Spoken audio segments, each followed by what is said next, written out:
Hello friends. आज का ये वीडियो हमारी books dark numbers, the stories of dark numbers related second video है। हमने फर्स्ट वीडियो में देखा था कि हमारी जो बुक है, जो डार्क नंबर से बुक्स है, the story of dark numbers, इसमें जो टाइटल है उसका क्या मीनिंग है। जैसे कि मैंने आपको कहा था कि ये डार्क नंबर्स कोई बैड नंबर, कोई बुरा नंबर, ऐसा लोगों के दिमाग में आता है। डार्क बोले तो ऐसा कुछ भी नहीं है।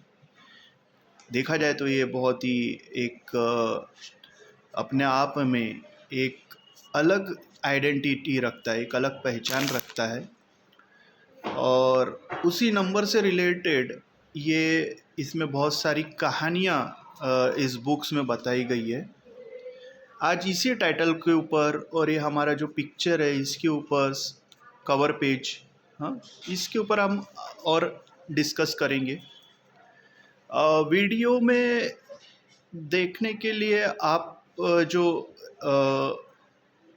सोचते होंगे कि में हमें कुछ मिले ये वीडियो देख के, मीन्स हमारा टाइम वेस्ट नहीं जाना चाहिए, हमें बोर नहीं होना चाहिए। तो मैं आपको ये बताना चाहूँगा कि देखो, स्टार्टिंग के 2 या 3 वीडियो से मैं ये कोई प्रूफ नहीं कर सकता कि मैंने इसमें क्या लिखा है, क्या बताया गया है। आपको कम से कम 4 से 5 वीडियो आप स्टार्टिंग के देखिए।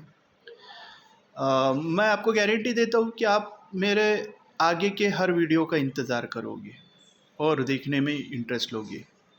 तो कुछ और वीडियो जब तक आप आगे के देखते हो तभी आपको समझ में आएगा कि एक्चुअल में ये बुक्स है क्या, इसमें क्या बताया गया है। और आपने मेरा फर्स्ट वीडियो देखा, कुछ लोग मुझे मिले भी, उन्होंने कहा कि वो एक्साइटेड है सेकंड वीडियो के लिए। कुछ ने कमेंट्स भी किए हैं, कुछ ने सब्सक्राइब किया है। तो मैं आप सभी का बहुत बहुत धन्यवाद चाहता हूँ कि आपने मेरे वीडियो को इतना सराहा है। मेरा उद्देश्य इस वीडियो से ऐसा नहीं है कि आप मेरे इस वीडियो को सब्सक्राइब करो, लाइक करो, या मुझे इसको कोई इनकम का सोर्स तैयार करना, ऐसा बिल्कुल नहीं है। एक मेरा शौक़ समझिए, एक ऐसे मेरे थॉट्स जिससे मैं चाहता हूँ कि अगर किसी को इसकी मदद से उनके ज़िंदगी में परिवर्तन आए, उनकी ज़िंदगी अच्छी बने, तो इसी उद्देश्य से मैंने ये किया। इनफैक्ट मैंने ये बुक्स की भी बहुत लिमिटेड कॉपी निकाला था और इसके पीछे भी मेरा उद्देश्य ही था कि ऐसा कि इस बुक से अगर किसी को कुछ अच्छी चीज़ मिल जाती है, प्राप्त हो जाती हो तो ये भला हो जाता है। तो बस मेरे लिए वही इतना ही काफ़ी है। और मेरे जान पहचान के जो लोग हैं वो पढ़े, उनको इससे जो भी उनके लाइफ के प्रॉब्लम सॉल्व होते हुए दिखते हैं तो ये अच्छी बात है। कोई बेस्ट सेलर बनना या ये बुक्स को सेल के लिए आउट करना, ये सभी मेरा कोई इंटेंशन नहीं है। और सभी लोग बुक्स नहीं खरीद सकते हैं। बुक का प्राइस भी 395 के आसपास है। और बुक्स को कैरी करना या फिर बुक्स को पढ़ने में कोई आजकल उतना इंटरेस्ट लेते नहीं, इसलिए मैंने सोचा कि अपने बुक्स की जो स्टोरीज़ है उन स्टोरीज़ को मैं यूट्यूब के माध्यम से आप तक पहुंचाऊं। तो दोस्तों, हम शुरू करते हैं। आज की इसी टाइटल के बारे में और जानने की कोशिश करेंगे, the stories of dark number. ये जो बुक्स है ना, ये बुक्स क्या बताती है। चलो एक काम करते हैं, हम लोग इसको समझने हमें बहुत आसान होगा। मैं आज एक कहानी बताता हूँ आपको, है ना। जो स्टोरीज ही, हम स्टोरी से शुरुआत करते हैं, एक कहानी से शुरुआत करते हैं। हमारे इस बुक्स की वो कहानी मैं आपको बताऊँगा, बहुत अच्छी कहानी है। आप लोग ध्यान से सुनिएगा, समझिएगा। आपको डेफिनेटली इसके कंसेप्ट आज बहुत सारे क्लियर हो जाएंगे। इस बुक्स का कवर पेज से लेकर, टाइटल से लेकर, पिक्चर से लेकर बहुत सारी चीज़ें आज कवर हो जाएगी। तो मैं एक कहानी बताना चाहूँगा आपको। और एक कहानी जो है, ऐसा नहीं है कि ये बुक सिर्फ बड़ों के लिए, ये बुक्स छोटे बच्चों से लेकर ओल्ड पर्सन तक के, बड़े लोग तक के, सभी कोई, any one can read this book, any one can understand. इसमें आपको सफलता के मूल मंत्र भी प्राप्त हो जाएंगे। प्रॉब्लम्स अपने लाइफ की उसको क्यों है, कैसे इसको हैंडल करना, उसके भी आपको बहुत सारी चीज़ें क्लियर हो जाएंगी। तो मैं आज अपनी इस बुक से जो है शुरुआत करना चाहता हूँ एक कहानी से। अपना द नाम ही है the story of dark number, तो इसकी कहानी से ही शुरुआत करते हैं। मैं आपको एक बच्चे की कहानी बताऊंगा और ये कहानी बहुत मेरे दिल के करीब है। और ये कहानी मुझे तब पता चली जब मेरी बुक रिलीज़ हो गई थी। लेकिन है ये डार्क नंबर से रिलेटेड ही। तो चलिए वो कहानी शुरुआत कर। तो एक बच्चा जो आज है नहीं, छोटा बच्चा, उसके ऊपर एक कहानी है, ये सच्ची कहानी है। तो उसकी कहानी है, वो 3 साल का था और 3 साल का वो बच्चा खेलते खेलते उसको एक चोट लगी। चोट उसके आँखों में लगी। उसकी एक आँख में इतनी गहरी चोट लगी कि उसको खून बहना और पीड़ा होना शुरू हुआ।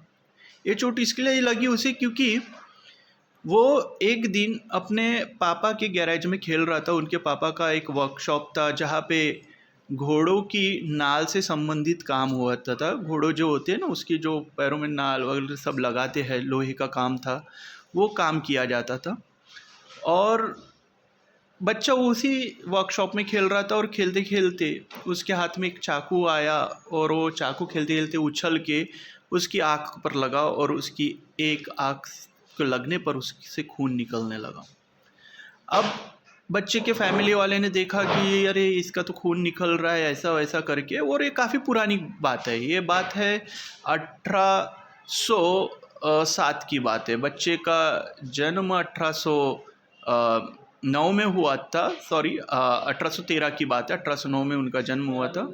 तो बच्चे को परिवार वालों को लगा, उस समय कोई डॉक्टर इतने स्पेशलिस्ट नहीं होते थे और कोई इतना बहुत रेमेडीज़ नहीं थी, मेडिकल रेमेडीज़ या मेडिकल ट्रीटमेंट।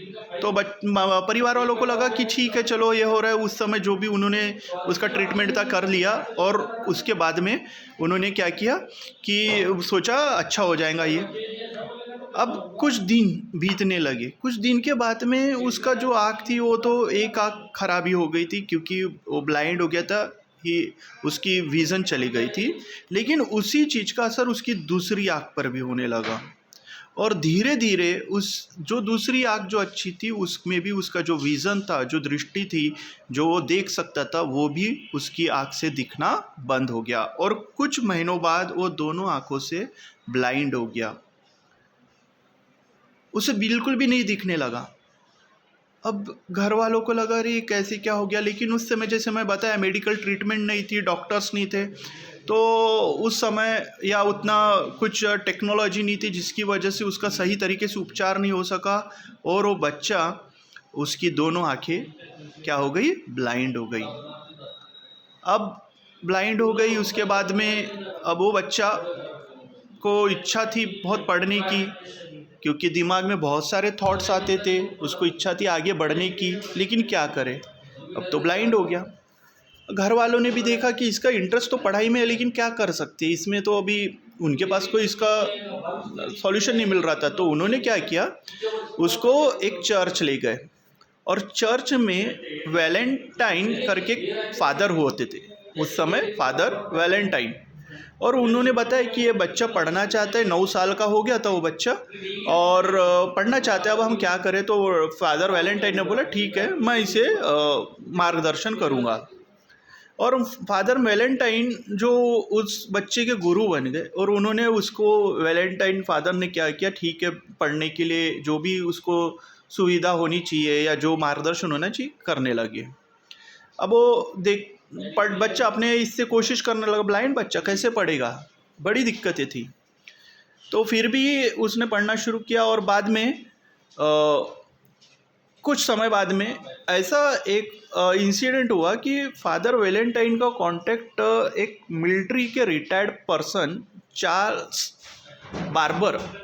बार्बर्स उनसे उनका कांटेक्ट हुआ और चार बार्बर से इसी बातचीत करते हुए उन्हें पता चला कि बार्बर जो है उस समय वैलेंटाइन के साथ में अपने वो बच्चा भी था उनके साथ में और वो बातचीत कर रहे थे। तो उनको ये पता चला कि ये जो चार बार्बर्स है ना, इन्होंने मिलिट्री के नौजवान जो वहाँ पे मिलिट्री कैंप में काम करने वाले जो एम्प्लॉयज़ थे उनके लिए एक कूटलिपि करके थेरी के बेस पे, कूटलिपि की थेरी के बेस पे एक बातचीत करने का एक कोडिंग वर्ड्स तैयार किया है। आप लोग को भी पता होगा मिलिट्री में जो अल्फ़ा बीटा ऐसे यूज़ में कोड वर्ड्स में बात किया जाता है। अपने जो उनको डायरेक्टली किसी को यानी जो भी सीक्रेट है वो एक्सपोज नहीं होना चाहिए, इसलिए कोडिंग लैंग्वेज में बात की जाती है। तो उस समय चार्ल्स बार्बर्स ने भी क्या किया था, उन लोगों के लिए, अपने मिलिट्री एकेडमी के लोगों के लिए ये तैयार किया था, ये लिपि तैयार किया था, उसको कूट लिपि बोलते हैं। जब ये बात उस बच्चे को पता चली कि कोडिंग के बेस पे भी यानी बातचीत होती है, कैसे पॉसिबल है, तो चार्ल्स बार्बर्स ने बताया कि रात के समय जब अंधेरा रहता है या कुछ ऐसी चीज़ें जो हम लोग डायरेक्टली वर्ड में कम्युनिकेट नहीं कर सकते, शब्दों में उसका कम्युनिकेशन नहीं हो सकता है क्योंकि दुश्मनों को पता चल जाएगा, इसलिए हमने ये कूटलिपि तैयार की गई है। अब ये कूटलिपि तैयार करने के पीछे उद्देश्य था कि हम लोग एक दूसरे को अपनी भाषा बिना कहे या बिना शब्दों में लिखते हुए बताते हुए पहुंचा दे। तो अचानक उस बच्चे के दिमाग में एक थॉट आया कि भाई यानी बिना लिखा हुआ है और वो भी एक दूसरे तक चीज़ें पहुंच जा रही है और ये समझ भी जा रही है, तो फिर ये चीज़ें तो हमारे भी काम में आ सकती है। क्योंकि वो बच्चा ब्लाइंड था, उसको लगा कि अगर ऐसा ही कुछ एक टेक्निक है जिससे लिखा हुआ कुछ भी नहीं है फिर भी अगला वाला समझ जा रहा है, तो इसके ऊपर उन्होंने रिसर्च करना चालू किया उस बच्चे ने। और बच्चे ने काफ़ी दिन महीने उसके पीछे लगाए कि ये कैसे वर्क करती है, कैसे एक्टिव होती है, कौन सी कूटलिपि। और ऐसा देखते हुए उन्होंने 8 साल 9 साल उस पर रिसर्च किया उस बच्चे ने। अब वो बच्चा बड़ा हो गया था और एक दिन उसने उस पर वर्क करके अपनी थ्योरी तैयार की। वो थ्योरी जो तैयार की उसने वैलेंटाइन अपने गुरु जो उनका फादर है उनके पास ले गए और उन्होंने बताया कि देखो सर, मैंने ये थ्योरी तैयार किया है, ये 6 डॉट्स है, डॉट्स डॉट्स डॉट्स डॉट्स, और इस डॉट्स बेस पे मैं क्या बात करना चाहता हूँ, मैं क्या बोलना चाहता हूँ, वो मैं अगले वाले को इस डॉट बेस पे समझा सकता हूँ। फादर वैलेंटाइन ने देखा उनकी थ्योरी, उनके रिसर्च को, और ये तो बोले ये तो कमाल हो गया, ये तो बहुत अच्छी चीज़ की है तुमने, ये तो कई सारे ब्लाइंड जो बच्चे उनको पढ़ने में मदद कर सकता है। तो फादर वैलेंटाइन और वो बच्चा उस मिलिट्री एकेडमी के जो रिटायर्ड थे, हेड थे, उनके पास ले गए, चार्ल्स बार्बर्स। जब चार्ल्स बार्बर्स ने उनकी वो थ्योरी देखी, उनका कंसेप्ट देखा, उनका रिसर्च देखा, तो वो भी एकदम सरप्राइज हो गई कि हाउ इट इज़ पॉसिबल, ये कैसे हो गया, इन्होंने तो ये कमाल कर दिया। लेकिन उन्होंने सोचा कि यार ये तो मैंने बताया था उसी बेस पे तुमने तैयार किए हो, और ये अगर हम लोग प्रेजेंट करते हैं, ये थ्योरी को पब्लिकली प्रेजेंट करते हैं, तो ये तो गलत हो जाएगा, ये तो मिलिट्री का सीक्रेट है। तो उन्होंने उनकी तारीफ भी की और उनको बाद में डिनाई भी कर दिया। उनको बोला नहीं नहीं नहीं, ये पॉसिबल नहीं है, ऐसा हम पब्लिकली नहीं कर सकते। क्योंकि वो बच्चे का ये था कि भैया ये पब्लिकली हम लोग इसको ये करते हैं तो कई सारे ब्लाइंड बच्चे जो है उसको वो पढ़ के उस डॉट्स बेस पे पढ़ने की अपनी पढ़ने की एक इच्छा जो है वो पूरी कर सकते हैं। लेकिन उनको सीधा सीधा वहाँ पे डिनाई किया गया, उपेक्षित किया गया, उनको सराहना नहीं मिली। अब बाद में वो बच्चा रुका नहीं, उसने अपनी इस थ्योरी पे, उसके रिसर्च पे कंटिन्यू काम करते गया। जो उसके आसपास कांटेक्ट में जो ब्लाइंड बच्चे थे उनको गया, उन पर उन्होंने एक्सपेरिमेंट किया कि देखो ऐसा है, और कमाल का वो एक्सपेरिमेंट कामयाब हुआ, ब्लाइंड बच्चे पढ़ने लगे। अब उसके बाद में फिर हो गए जो एक्सपर्ट्स लोग रहते थे, जो उस समय के विद्वान लोग रहते थे, उनको बताया भाई ये ऐसी ऐसी चीज़ आप अपने कोर्स में लाइए और ये उस कोर्स में इस तरीके से बुक्स निकालिए कि वो जो ब्लाइंड बच्चे पढ़ सकेंगे। तो उन्होंने बोला नहीं नहीं नहीं, ये कोई काम में नहीं आएगा, ये कुछ चलेगा नहीं, ये तुम क्या उठा के लाए हो, ऐसा भी होता है क्या, ये सब बकवास है। फिर वो गवर्नमेंट के पास गए, गवर्नमेंट को बोला कि आप इसको रूल्स में लाइए और ये रूल्स में लाकर इसको पब्लिकली ये कीजिए। लेकिन गवर्नमेंट ने भी उनके इस प्रयोग की, उनके इस रिसर्च की उपेक्षा की, और ऐसा करते करते उन्होंने पूरी दुनिया से लड़ने की कोशिश की, लेकिन उनके अपने ही उसकी उस थ्योरी को नहीं समझ पाए, और आखिरकार 43 वर्ष की उम्र में उनका देहांत हो गया। अब ट्विस्ट देखिए, 1852 को उनकी डेथ हुई, 1809 उनका जन्म तारीख था। उनकी डेट ऑफ बर्थ थी 4 जनवरी 1809 और मृत्यु कब हो रही है? 20 जून 1852 को। 43 वर्ष की उम्र में उनका देहांत हो गया, सब कुछ खत्म हो गया। अब धीरे धीरे जो उनकी थ्योरी थी, जो रिसर्च था, वो तो लोगों में पहुंच चुका था और जिनके पास पहुंच चुका था उन्होंने उसको और लोगों के पास पहुंचाया। ऐसा करते करते वो पूरे फ्रांस में वो रिसर्च, उनकी थ्योरी फेमस हो गई। अब जो नए न्यू कमर्स थे, जो यंगस्टर्स थे, उन्होंने उनकी थ्योरी को सराहना की। हालांकि उस समय के जो विद्वान, एक्सपर्ट्स और मिलिट्री एकेडमी के चार्ल्स बार्बर्स, उन्होंने सबने उसकी उपेक्षा की। लेकिन जो यंगस्टर्स थे, जो समझते इन सब चीज़ों को, उन्होंने ये देखा और उन्होंने बोला ये तो बहुत बढ़िया चीज़ है, ये तो लोगों तक पहुंचनी चाहिए, ये थ्योरी, ये कंसेप्ट लोगों तक पहुंचना चाहिए। और धीरे धीरे लोगों में ये उनकी थ्योरी, उनका रिसर्च पब्लिक होने लगा। कब? उनके मृत्यु के बाद। अब हुआ क्या?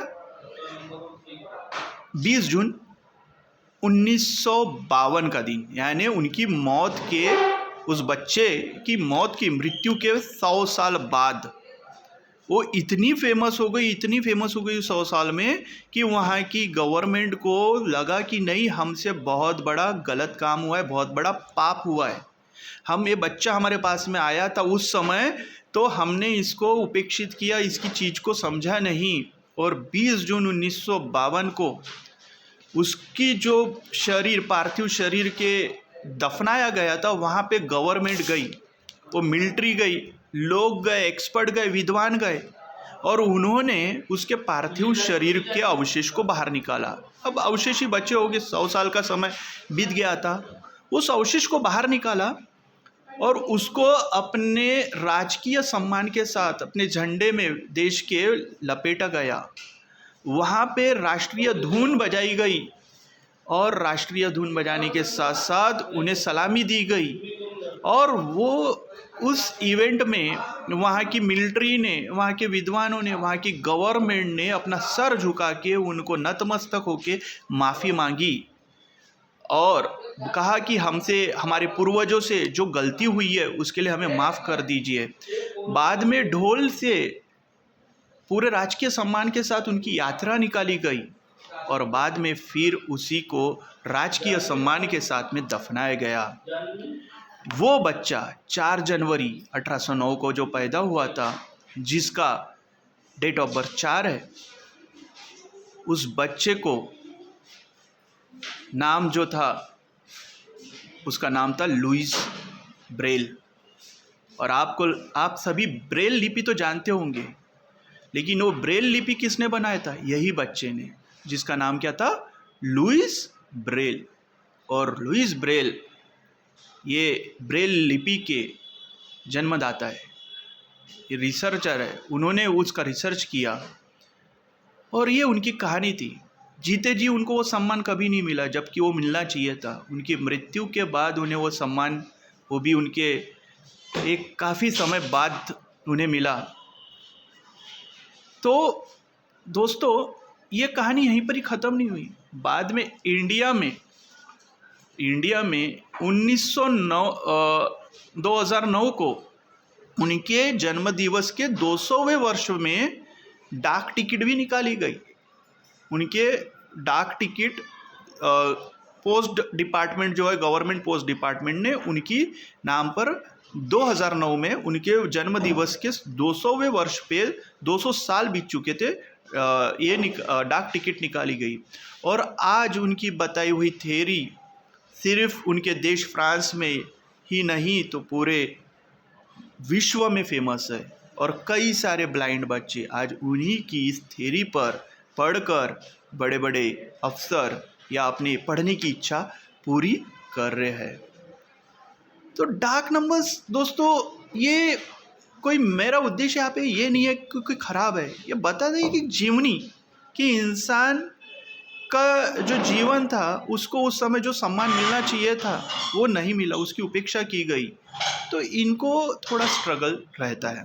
अच्छा, जो ये 4 नंबर है, 4 तारीख वाले जो पैदा होते हैं ना, जिनका 4 हो या 1 और 3 दोनों मिला के 4 आते हो, या 22 2 + 2 4 आते हो, या 31 3 + 1 4 आते हो, यानी जिसका भी टोटल 4 आते हैं, उनका दिमाग बहुत रहता है, बहुत एक्सट्रीम नॉलेज रहता है दिमाग में। एट अ टाइम बहुत सारे थॉट्स चलते हैं, उसको सही तरीके से चैनलाइज किया जाए ना, ये बहुत बड़े फेमस पर्सन बन सकते हैं।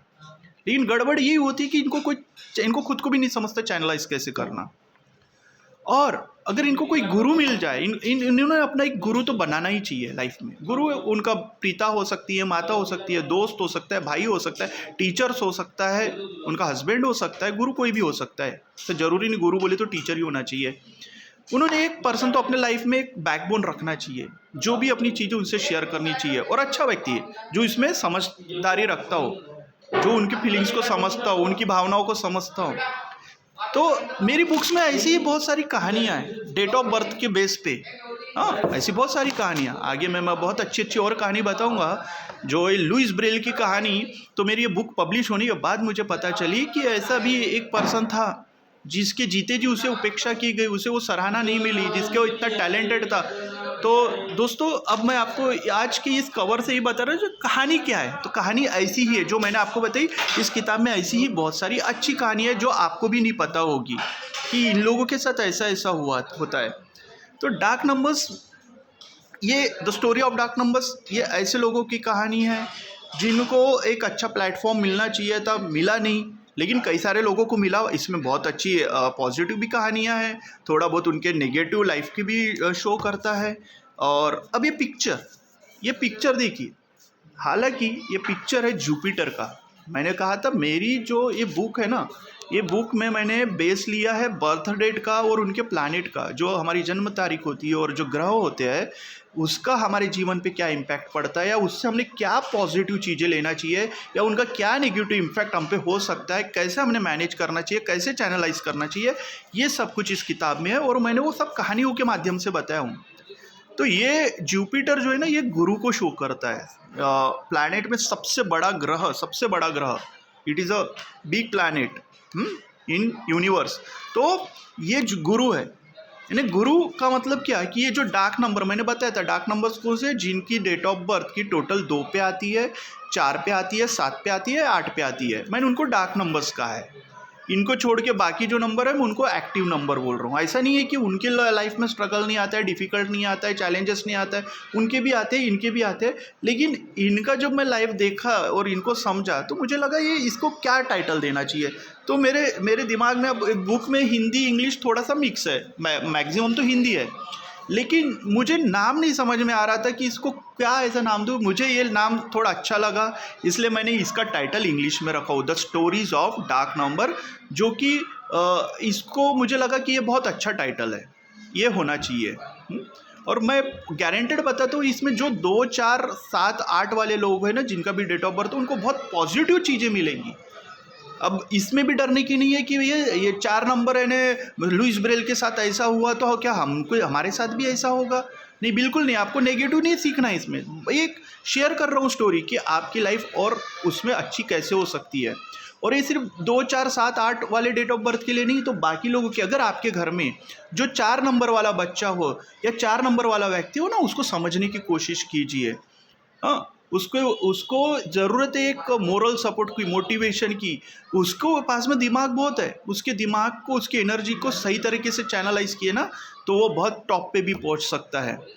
तो 4 नंबर के बारे में मैं और डिटेल बताऊंगा आज की ये कहानी में, क्योंकि वीडियो बहुत बड़ा हो जाएगा। तो मैं धीरे धीरे आज की ये कहानी से आपको ये बताना चाहता था। ये कवर पेज क्या है, कवर पेज में देखो गुरु होना चाहिए।